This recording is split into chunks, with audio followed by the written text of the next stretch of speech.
So are you worried about rising electricity bills eating away your hard-earned money? If yes, then you could switch to solar energy. But is solar the right option for you? Let us see.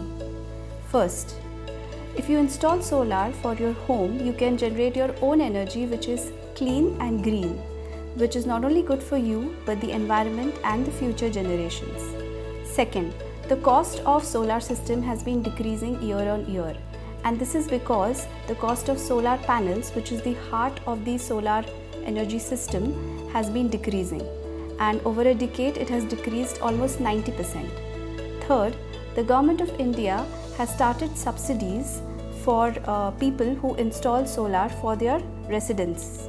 A typical Indian household can reduce their electricity bill by 80 to 90%. So suppose you have an electricity bill of around 10,000, this can come down to just 1,000 rupees.